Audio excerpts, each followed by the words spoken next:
Broncos country, what is up? It is the Kodiak Broncos podcast, and with free agency and the draft moments away, we obviously have free agency this upcoming week and the draft next month as well. It is now time to talk about what do we do with Courtland Sutton, because this has been a looming question all offseason, and I've kind of been curious to see how they're going to go about this. And, George Payton alluded to it last week at the Combine when he was like, we'll talk to Courtland's agent. We'll see where everything is at. And I know that George Payton did meet with Sutton's agent at the Combine. But, I'm basically here to talk about what I think the Broncos should do. And the question is, do we extend Courtland Sutton? Do we let his deal just run out? Or do we trade Courtland Sutton? And all three are very, very real scenarios. Stuff I haven't really heard a lot because Sean Payton and George Payton, they really don't let stuff like this get out of the building until the transaction finally happens. But here are some main things that I'm going to go over. So extending him, it would provide some clarity about his long-term future, and it would also lower the cap hit this year. So if they decide that this is the year that they want to, make one or two extra splashes in free agency, then extending Courtland Sutton would open up a little bit of cap space to get that done, and maybe an extra $3-4 million is the difference in getting, one of the big fishes that they're going to try to go after. But letting his deal expire would also let him test the market next year, or 2026 offseason, and maybe that's best for all parties involved. And trading him, in my opinion, just wouldn't make sense unless the team is willing to give a first or second round pick, which in my opinion, that's not happening. Even a third, I'm not really too keen on, because I think, even though Sean Payton and George Payton have drafted very well, I still think a third round pick is like the fringe territory where I'd rather just, ride out the rest of the Sutton deal. But here are my arguments for extending Courtland Sutton. So our offense without him the past 2 years is probably completely unwatchable. And that includes this year. Like, Courtland Sutton is a guy who we probably do not make the playoffs without, because he has been our most impactful and consistent skill position player, if you can believe that. So he was our first 1,000-yard wide receiver, or 1,000-yard receiver or rusher since Philip Lindsay in 2019. And to be completely honest, it's just really hard to find a guy in the NFL who can actually line up and win on the boundary now, because all the elite, super cracked wide receivers that come out in the draft every year, like Chase, Jefferson, Lamb, Neighbors, you could even throw into that mix now too. With all those new age, like really, really insane wide receivers that we seem to have every single year now, their calling card is that they can line up anywhere and they can win anywhere. But with Courtland Sutton, we don't have guys who can line up anywhere. Valet is good, but he's pretty much primarily a slot wide receiver. Franklin is good as well, but he's once again primarily an opposite boundary of Courtland Sutton. Marvin Mims, you know what his role is. So with Courtland Sutton, we're not in a position yet to where we can let roles just kind of be up in the air, and where a guy is going to line up on any specific down be up in the air, because we pretty much know what we're getting, role-wise for all our skill position guys. And listen, moving off him would just create unnecessary holes for our team, even if it's not this year, like even next year. If we decide to, let him walk, then that could just be creating an unnecessary hole, because there is a chance that, we could see our team play out this year with Courtland Sutton, and there's a chance that he's still the alpha on this team, even though we're going to draft our joker. Even then, I'm agree with you, Marky. I'm kind of getting sick of that word. But listen, I still expect one more very productive season of wide receiver play out of Courtland Sutton. Okay. I expect him maybe not to reach 1,000 yards again, because our offensive ecosystem is going to be more cohesive. There are going to be more guys getting better stats. Javonte Williams will not be the second most targeted guy on our team anymore. And I expect our team to be way more consistent down to down than it was this past year and drive to drive, because we went 3-0 at the second highest rate in the league over the last month of the season. I don't know what it was throughout the whole year, but I can imagine that we're probably not that far. It's probably not that far from second worst in the league as far as how we did the whole year with going 3-0. But listen, Courtland Sutton is also a very, very good locker room presence. Now listen, I know it's usually not good business to keep a guy around just for that, and we literally saw that on the defensive side of the ball this year with Justin Simmons. Like, he was a good locker room presence and one of the best humans that has ever been in the Broncos building.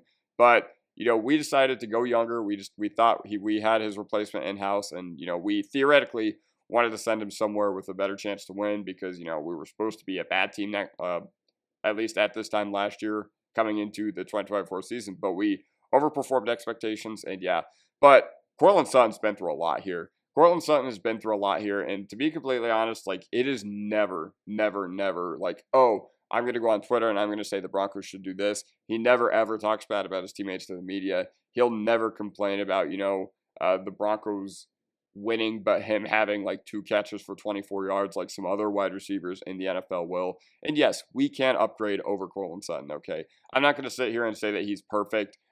He is a low end wide receiver one, albeit a very inconsistent down to down one. But once again, he's just been a class act throughout his entire time here. And once again, not good business to just keep a guy around for that. But I think for Courtland Sutton, I'm willing to grant him a little bit of leeway or grace there, because if they decide to extend him, I'm not going to be mad. I'm not going to be mad, even though, I think he is a declining asset because he's 29 and his game usually doesn't age very well. And listen, he is at the wide receiver age apex where wide receivers, start to drop off a little bit.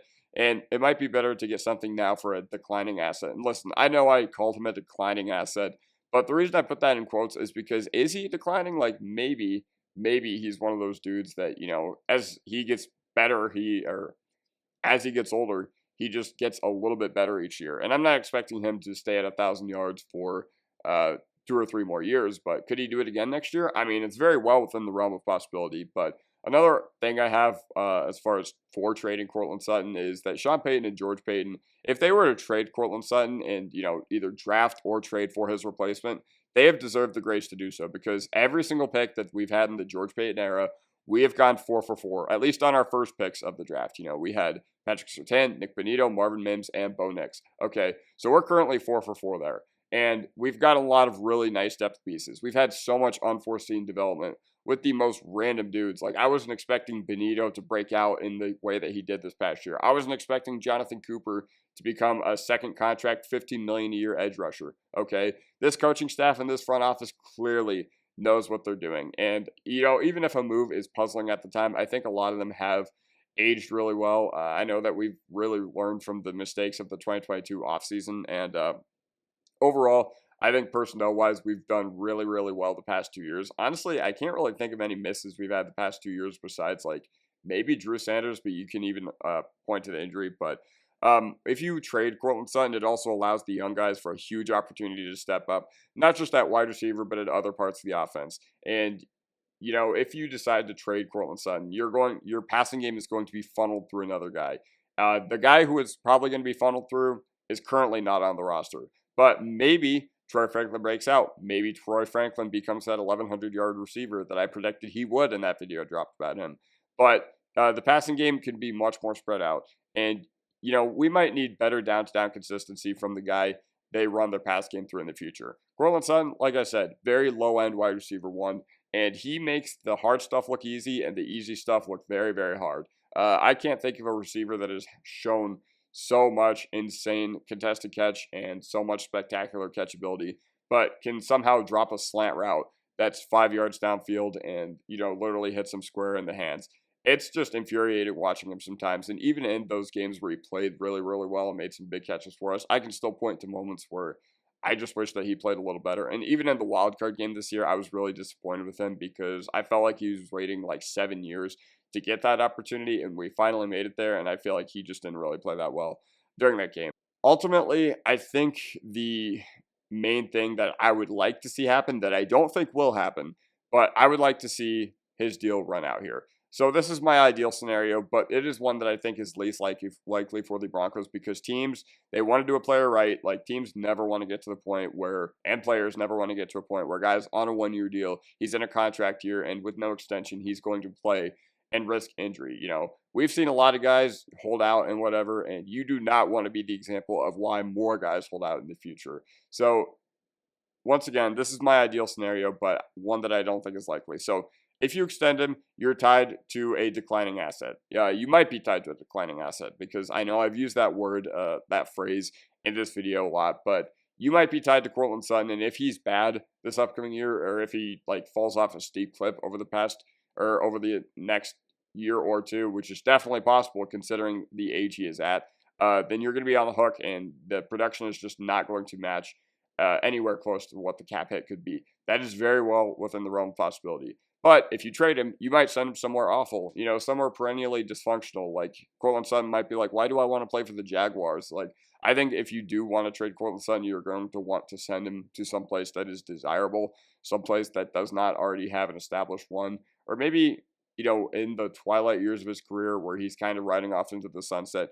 maybe with Courtland Sutton, you want a guy who can, maybe he's your number 2 in the offense, and maybe, I don't know, with that example I just alluded to with the Jaguars.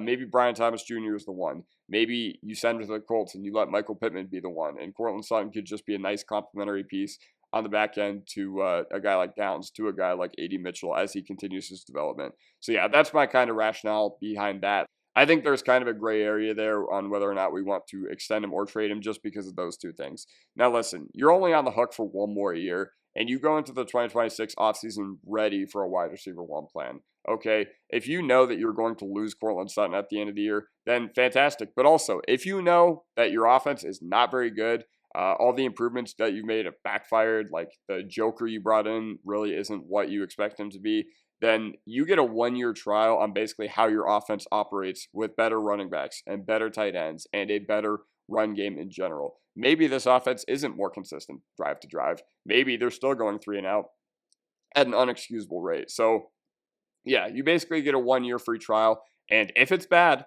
then you get to extend him. I know that this is an argument for letting his deal run out slide, but that kind of ties into the argument for extending him slide as well.